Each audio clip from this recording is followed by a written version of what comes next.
दिवसात पाहिलं तर देशामध्ये पाहिलं तर कोकरूज जनता पार्टीने आपलं महत्त्व योगदान केलेलं आहे. आपण बघू शकतो की काही दिवसांमध्ये त्याचं ते एवढं महत्त्व आलं की त्याच्या लाखोचे त्याचे फॉलोअर्स देखील झालेले आहेत. आणि आपल्याला तसं पाहिलं तर परळीमध्ये एक असं एक मंदिर आहे ज्या ठिकाणी पाहिलं तर त्या ठिकाणी कोकरूज आम्ही पाहिलं तर या ठिकाणी असतात. आपलं त्याचं नेमकं काय मंदिर आहे ते झुलळ गोपीनाथ मंदिर आहे. आपण त्यांच्याशी त्यांची पूजा त्यांची आपण जाणून घेत नेमकं काय महत्त्व आहे झुलळाचं आणि काय नाही. आपण तर काय सांगाल या ठिकाणी मंदिर आहे, किती वर्षाचं पौराणिक मंदिर आहे, याचं काय महत्त्व आहे आणि काय सांगाल? ते 300 वर्षाचं मंदिर आहे. ते झुरळ आहेत ते गोपिका म्हणून वास्तव करतात खाली.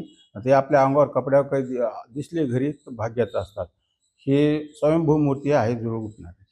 एकीकडे पाहिलं तर देशामध्ये पाहिलं तर काही दिवसाचं पाहिलं तर कोकरूज जनता पार्टीनं देशामध्ये हवा आपली स्वतःची निर्माण केलेली आहे. आणि एकीकडे पाहिलं तर आपलं झुलळ गोपीनाथ एक एकमेव मंदिर आहे परळीमध्ये.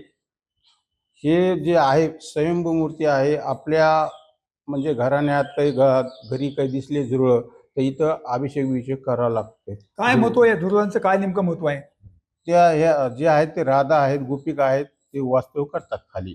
ते ते आपल्या कपड्यावर कुठं घरी दिसलात तर चांगले भाग्याचं असतात. ते हमेशा खाली असतात देवापाशी. हा स्वयंभू विष्णूचा अवतार आहे. स्वयंभू विष्णूचा अवतार आहे. स्वयंभू मूर्ती अशीच निघालेली खाली स्वयंभू मूर्ती आहे.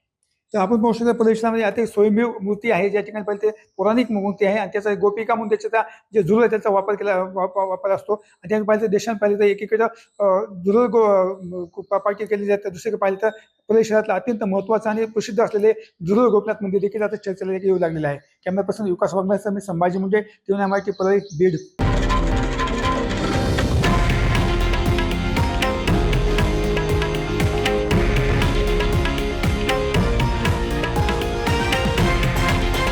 हे आहे देशातील नंबर 1 न्यूज नेटवर्क आणि आपण पाहत आहात TV9 मराठी, एकमेव.